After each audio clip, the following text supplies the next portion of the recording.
السلام علیکم ناظرین و سامعین۔ ناظرین، خیبر مدینہ سے 8 منزل کی دوری پر ایک شہر ہے۔ ایک انگریز سیاح نے لکھا ہے کہ خیبر مدینہ سے 320 کلومیٹر دور ہے۔ یہ بڑا زرخیز علاقہ تھا اور یہاں عمدہ کھجوریں بکثرت پیدا ہوتی تھیں۔ عرب میں یہودیوں کا سب سے بڑا مرکز یہی خیبر تھا۔ یہاں کے یہودی عرب میں سب سے زیادہ مالدار اور جنگجو تھے، اور ان کو اپنی مالی اور جنگی طاقتوں پر بڑا ناز اور گھمنڈ بھی تھا۔ یہ لوگ اسلام اور بانی اسلام حضرت محمد صلی اللہ علیہ وآلہ وسلم کے بدترین دشمن تھے۔ یہاں یہودیوں نے بہت سے قلعے بنا رکھے تھے، جن میں سے بعض کے آثار اب تک موجود ہیں۔ ان میں سے 8 بہت مشہور قلعے ہیں، جن کے نام ہیں قتیبہ، نام، شک، کموز، نتارا، صعب، ستیخ اور سلالم۔ در حقیقت یہ 8 قلعے 8 محل کی مثل تھے، اور انہی 8 قلعوں کا مجموعہ خیبر کہلاتا تھا۔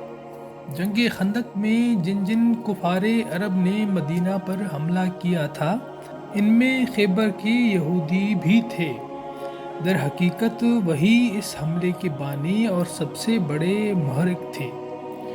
چنانچہ بنو نذیر کے یہودی جب مدینہ سے جلا وطن کیے گئے تو یہودیوں کے جو روسا خیبر چلے گئے تھے، ان میں سے حی بن اخطب اور ابو رافع سلام بن عبد الحقیق نے تو مکہ جا کر کفار قریش کو مدینہ پر حملہ کرنے کے لیے ابھارا، اور تمام قبائل کا دورہ کر کے کفار عرب کو جوش دلا کر برانگیختہ کیا، اور حملہ آوروں کی مالی امداد کے لیے پانی کی طرح روپیہ بہایا۔ خیبر کے تمام یہودیوں کو ساتھ لے کر یہودیوں کی یہ دونوں سردار حملہ کرنے والوں میں شامل رہے۔ حی بن اخطب تو جنگ کریزہ میں قتل ہو گیا۔ حضرت عبداللہ بن عتیق انصاری رضی اللہ تعالیٰ عنہ نے اس کے محل میں داخل ہو کر قتل کر دیا۔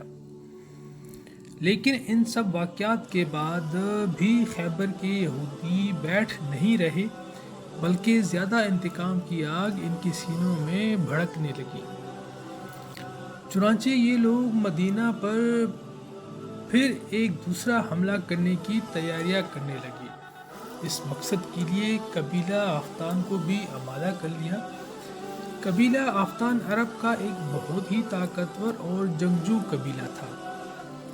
اس کی آبادی خیبر سے بالکل ہی متصل تھی، اور خیبر کے یہودی خود بھی عرب کے سب سے بڑے سرمایہ دار ہونے کے ساتھ بہت ہی جنگ باز اور تلوار کے دھنی تھے۔ ان دونوں کے گھٹ جوڑ سے ایک بڑی طاقتور فوج تیار ہو گئی، اور ان لوگوں نے مدینہ پر حملہ کر کے مسلمانوں کو تہس نہس کر دینے کا پلان بنایا۔ جب رسول صلی اللہ علیہ وآلہ وسلم کو خبر ملی کہ خیبر کے یہودی قبیلہ غفتان کو ساتھ لے کر مدینہ پر حملہ کرنے والے ہیں، تو ان کی اس چڑھائی کو روکنے کے لیے 16 صحابہ کرام کا لشکر ساتھ لے کر آپ صلی اللہ علیہ وآلہ وسلم خیبر روانہ ہوئے۔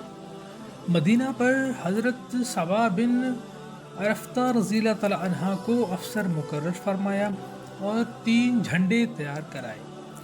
ایک جھنڈا حضرت حباب بن منظر رضی اللہ تعالیٰ عنہ کو دیا، اور ایک جھنڈا اور خاص علم نبوی حضرت علی رضی اللہ عنہ کے دست مبارک میں عنایت فرمایا، اور ازواج مطہرات میں سے حضرت بی بی ام سلمہ رضی اللہ تعالیٰ عنہ کو ساتھ لیا۔ حضور صلی اللہ علیہ وآلہ وسلم رات کے وقت حدود خیبر میں اپنی فوج ظفر موج کے ساتھ پہنچ گئے، اور نماز فجر کے بعد شہر میں داخل ہوئے تو خیبر کے یہودی اپنے اپنے ہنسیاں اور ٹوکری لے کر کھیتوں اور باغوں میں کام کاج کے لیے قلعہ سے نکلے۔ جب انہوں نے حضرت محمد صلی اللہ علیہ وآلہ وسلم کو دیکھا تو شور مچانے لگے اور چلا چلا کر کہنے لگے کہ خدا کی قسم لشکر کے ساتھ محمد صلی اللہ علیہ وآلہ وسلم ہے۔ اس وقت حضور صلی اللہ علیہ وآلہ وسلم نے فرمایا کہ خیبر برباد ہو گیا۔ بلا شبہ ہم جب کسی قوم کے میدان میں اتر پڑتے ہیں تو کفار کی صبح بری ہو جاتی ہے۔ یہودیوں نے اپنی عورتوں اور بچوں کو ایک محفوظ قلعہ میں پہنچا دیا اور راشن کا ذخیرہ قلعہ نعام میں جمع کر دیا اور فوجوں کو نتا اور کموس کے قلعوں میں اکٹھا کیا۔ ان میں سب سے زیادہ مضبوط اور محفوظ قلعہ کموس تھا اور مرہب یہودی جو عرب کے پہلوانوں میں 1000 سوار کے برابر مانا جاتا تھا اسی قلعہ کا رئیس تھا۔ سلام بن مشکم یہودی گو بیمار تھا مگر وہ بھی قلعہ نتا میں فوجیں لے کر ڈٹا ہوا تھا۔ یہودیوں کے پاس تقریباً 20,000 فوج تھی جو مختلف قلعوں کی حفاظت کے لیے مورچہ بندی کیے ہوئے تھے۔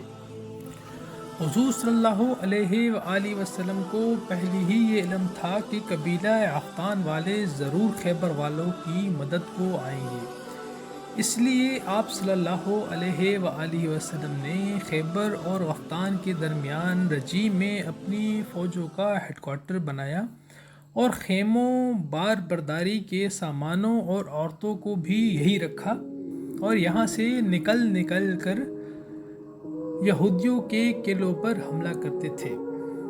قلعہ نعام کے بعد دوسرے قلعے بھی بآسانی اور بہت جلد فتح ہو گئے، لیکن کموس چونکہ بہت ہی مضبوط اور محفوظ قلعہ تھا اور یہاں یہودیوں کی فوجیں بھی بہت تھیں اور یہودیوں کا سب سے بڑا بہادر مرہب خود اس قلعے کی حفاظت کرتا تھا، اس لیے اس قلعے کو فتح کرنے میں بڑی دشواری ہوئی۔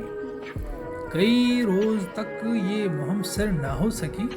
حضور صلی اللہ علیہ وآلہ وسلم نے اس قلعہ پر پہلے دن حضرت ابوبکر صدیق رضی اللہ تعالیٰ عنہ کی کمان میں اسلامی فوجوں کی چڑھائی کے لیے بھیجا اور انہوں نے بہت ہی شجاعت اور جاں بازی کے ساتھ حملہ فرمایا، مگر یہودیوں نے قلعہ کی فصیل پر سے اس کی زور کی تیر اندازی اور سنگ باری کی کہ مسلمان قلعے کے پھاٹک تک نہ پہنچ سکے اور رات ہو گئی۔ دوسرے دن حضرت عمر رضی اللہ تعالیٰ عنہ نے زبردست حملہ کیا اور مسلمان بڑی گرم جوشی کے ساتھ بڑھ بڑھ کر دن بھر قلعہ پر حملہ کرتے رہے مگر قلعہ فتح نہ ہو سکا۔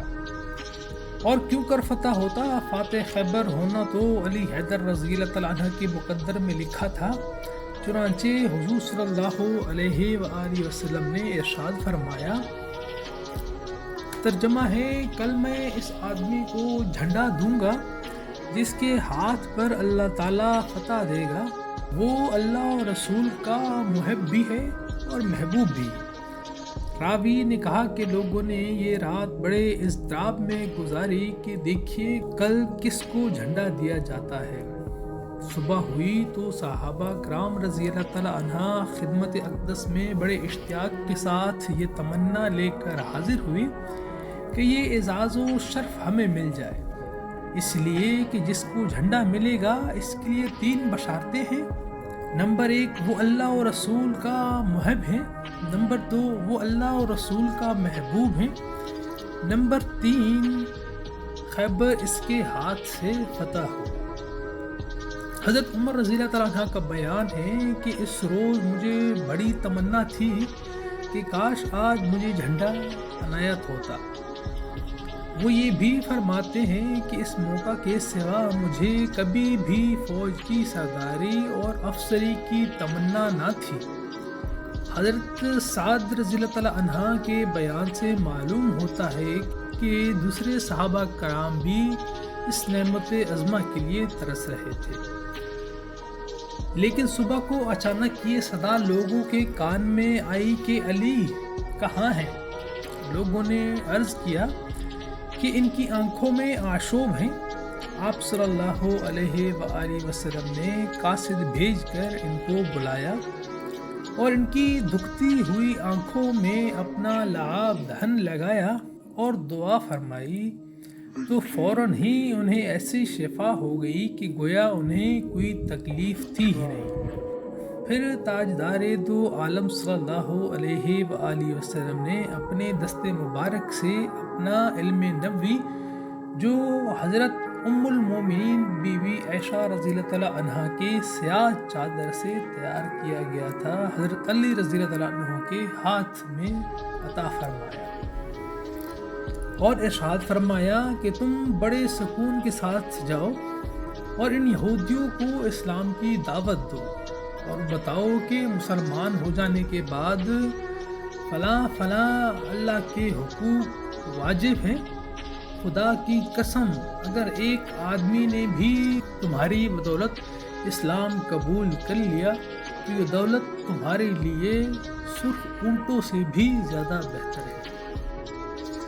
حضرت علی رضی اللہ عنہ نے قلعہ قاموس کے پاس پہنچ کر یہودیوں کو اسلام کی دعوت دی، لیکن انہوں نے اس دعوت کا جواب اینٹ اور پتھر اور تیر و تلوار سے دیا، اور قلعے کا رئیس اعظم مرحب خود بڑے تن تنا کے ساتھ نکلا اور یہ شعر پڑھتے ہوئے آگے بڑھا۔ ترجمہ ہے: خیبر خوب جانتا ہے کہ میں مرحب ہوں، اسلحہ پوش ہوں اور بہت ہی بہادر اور تجربہ کار ہوں۔ حضرت علی رضی اللہ عنہ نے اس کے جواب میں یہ شعر پڑھا: میں وہ ہوں کہ میری ماں نے میرا نام حیدر شیر رکھا ہے، میں کچھار کے شیر کی طرح ہیبت ناک ہوں۔ مرحب نے بڑے تمطراق کے ساتھ آگے بڑھتے ہوئے شیر خدا کو اپنی تلوار سے وار کیا، مگر آپ رضی اللہ تعالیٰ عنہ نے ایسا پینترا بدلا کہ مرحب کا وار خالی گیا۔ پھر آپ رضی اللہ تعالیٰ عنہ نے بڑھ کر اس کی سر پر اس زور سے تلوار ماری کہ ایک ہی ضرب سے خود کٹا، مغز کٹا اور ذوالفقار حیدری سر کو کاٹتی ہوئی دانتوں تک اتر آئی، اور تلوار کی مار کا تڑاکا فوج تک پہنچا اور مرحب زمین پر گر کر ڈھیر ہو گیا۔ مرحب کی لاش کو زمین پر تڑپتے ہوئے دیکھ کر اس کی تمام فوج حضرت شیر خدا رضی اللہ تعالی عنہ پر ٹوٹ پڑی، لیکن ذوالفقار حیدری بجلی کی طرح چمک چمک کر گرتی تھی، جس پر صفوں کی صفیں الٹ گئی اور یہودیوں کے مایہ ناز بہادر مرحب، حارث، اسیر و عامر وغیرہ کٹ گئے۔ اسی گھمسان کی جنگ میں حضرت علی رضی اللہ تعالیٰ عنہ کی ڈھال کٹ کر گر پڑی تو آپ رضی اللہ تعالیٰ عنہ نے آگے بڑھ کر قلعہ قاموس کا پھاٹک اکھاڑ دیا اور کوڑ کو ڈھال بنا کر اس پر دشمنوں کی تلواریں روکتے رہے۔ یہ کوڑا اتنا بڑا اور وزنی تھا کہ بعد کو 40 آدمی اس کو نہ اٹھا سکے۔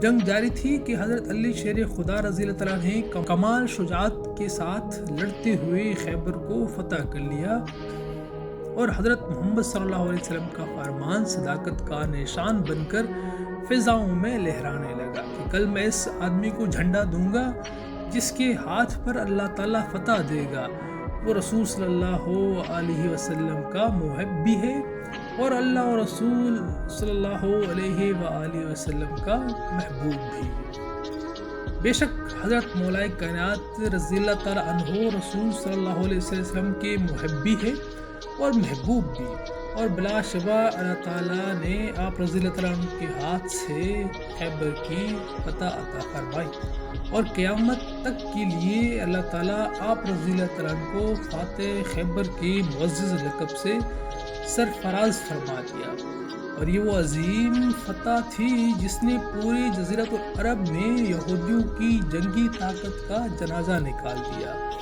فتح خیبر سے اسلام یہودیوں اور مشرکین کے گٹھ جوڑ سے نزاع کی حالت میں تھا، لیکن خیبر فتح ہو جانے کے بعد اسلام اس خوفناک نزاع سے نکل گیا اور آگے اسلامی فتوحات کے دروازے کھل گئے۔ چنانچہ اس کے بعد ہی مکہ بھی فتح ہو گیا۔ اس لیے یہ ایک مسلمہ حقیقت ہے کہ فاتح خیبر کی ذات سے تمام اسلامی فتوحات کا سلسلہ وابستہ ہے۔ بہرحال خیبر کا قلعہ کموس 20 دن کے محاصرہ اور زبردست معرکہ آرائی کے بعد فتح ہو گیا۔